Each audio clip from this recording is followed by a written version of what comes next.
and welcome to Traditional Painting the Digital Way. This is where I use digital painting apps to teach traditional painting techniques.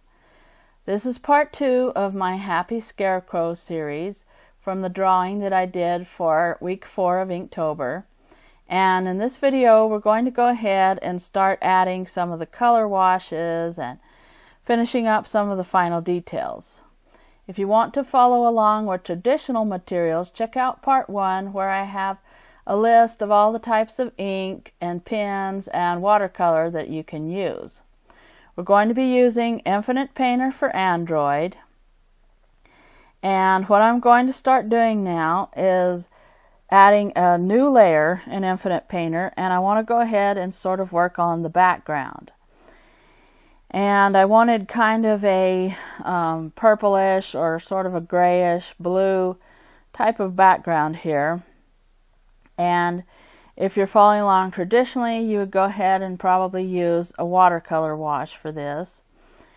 Or you could use your alcohol markers if you want to sort of get that look. And here I'm just using the Marin brush. And then I'll go ahead and use one of the air brushes and sort of smooth it out to get that watercolor look. And I don't want it totally smooth. I mean, I kind of want a little bit of a wash look there. So in some places it may look a little bit lighter than others, and some places it may be a little bit darker. And then I wanted to go ahead and work on the pumpkins and add just a little bit of a very light orange wash to them for the first layer. And as I've mentioned in my videos before, if you'll keep your stylus down on the surface of your tablet and not lift it up, you will get a smooth wash. And it won't layer, but if you lift it up, then it will start a new layer. So it just depends on if you want it to look that way, if you want it to look like the marker type of way, like a Copic marker or something, or if you want to smooth it out. And you can just go ahead and use the airbrush category after that and smooth it out, which is what I like to do a lot. And then here I'm just sort of darkening the pumpkin because I want a little bit of a lighter, or rather a darker orange color, or a little bit more intense anyway. Not necessarily much darker, but I want an intense orange look. And so I'm just kind of going over the pumpkin, and I'll just do their eyes later. I'll add some yellow to them to make it look like they have candles in them. And as I mentioned in the previous video, if you want to make this a Thanksgiving video, or a Thanksgiving picture, or you want to make it just a generic fall harvest picture, you don't have to put the faces on your pumpkins, and you can also use different types of vegetables like squash or corn or tomatoes, something like that. But something with some color, because we want this to be kind of a bright, cheerful, and colorful picture. And so I finished putting the orange wash on the pumpkins, and I'm going to go ahead and add it on his vest. I decided I wanted kind of a bluish vest or an aqua color. And then I wanted a sort of a bright red shirt. I just thought that would be pretty and would add lots of color, because we want this to be a nice cheerful picture, and we also want it to have lots of nice fall colors. And fall colors would be things like reds and oranges, coppery brown colors, and of course blue to go ahead and just be the complement to the pumpkins. The color blue is the complement to orange, and so what complements are colors that just sort of make each other look better. So like the complement to red is green, orange is blue, and purple and yellow are complements. And that's advanced color theory, but you can find lots of information on that on the internet, and maybe I'll talk about it in a video someday. And then here I'm just sort of working on the background a little bit. Now, like I said in my previous video, I don't want the corn husks and the corn stalks to be real prominent. I want them to sort of fade in the background, but we still want them to be there in the background just to give it a little bit of some dimension there. So I'm not going to put a lot of details, but we still want to kind of put some yellow ochre color if you're following along traditionally, just sort of a tan color, and we don't want it too intense. We want it kind of faded looking. And here I use the watercolor brushes and the Marin brush and the Winslow brush. Those are my favorite ones that I like to use. And then I'm just going to go ahead and smooth them out with the airbrush, and then I'm adding a lighter yellow to the straw here. Probably a lemon yellow or a cadmium yellow light. We just want it a little bit brighter because we want it to stand out from the background. And then the straw can be close to the background color because we don't want it to overpower our picture, but you can make it a little bit of a lighter yellow than the corn stalks in the background. So that's kind of what I'm working on. And then I wanted sort of an off-white color on the Scarecrow's face. Leaving it pure white would be just a little bit too bright, I think. So just kind of an off-white color. And then I wanted his pants to also be kind of a light bluish color.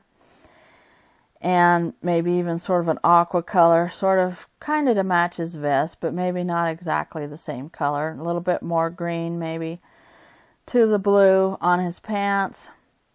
We just want bright colors. And I went ahead and of course made his hat dark blue. And then I thought purple patches would look nice and would be kind of the complement to the yellow straw. And then green patches on his red shirt would be the color complement to his red shirt. So I went ahead and added those in there.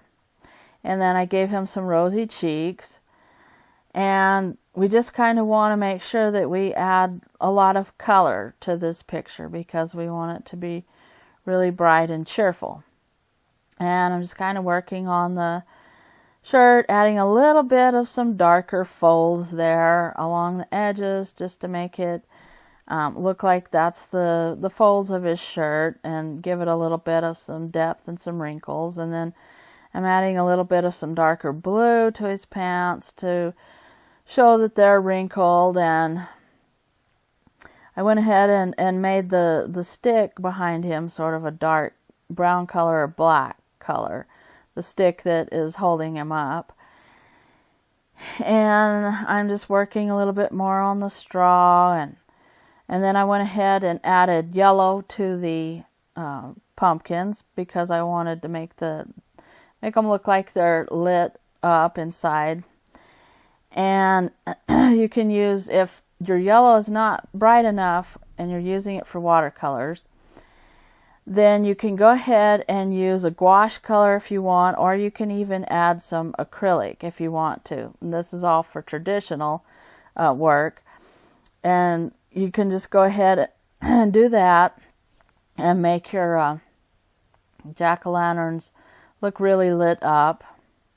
And then here I'm just kind of adding a little bit of green to the stems and just going and adding that little bit of color there.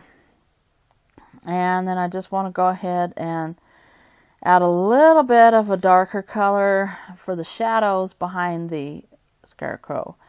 So I'm adding a little bit of a purple wash in between the Scarecrow and the big pumpkin, and also underneath the Scarecrow, underneath his feet there, and behind the pumpkins on the hay, and a little bit underneath the hay bale, and then just in spots in the corn husks behind the Scarecrow, and that just gives it kind of a depth look there, to add a little bit of some darker colors into the corn stalks, because That'll just show a little bit more depth, but we don't want it to totally overpower the Scarecrow, so we still want to blend it in really well in the background and just kind of give an indication of the corn stalks and an indication of detail. And then I'm just putting a little bit of some shadow along his hat with that purple color, and a little bit on his face, and a little bit underneath the pumpkins. We're going to go ahead and sort of make our light source be kind of coming from the right. So I'm adding a little bit of shadow on the left side of the pumpkins and underneath them. And if you're following along traditionally, you would just do kind of a thin watercolor glaze. And you can use purple or blue, whichever you think would look best in your picture. The purple complements the sort of yellowish look that the hay has, and also that the corn stalks have, so it makes it makes the picture look better and complements those colors. And so I'm just kind of going around and adding a little bit more of that dark color, just trying to get kind of get the shadows. We don't want them to be real big and dark. We kind of want a soft look to this picture, but we wanted to go ahead and just add them in there to give it the three-dimensional look. So this is the end of part 2 of my Happy Scarecrow series.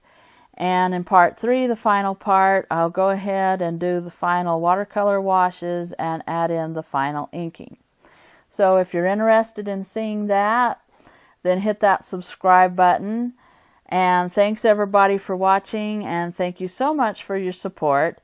If you have any questions, just leave them in the comments down below, and I will catch you later.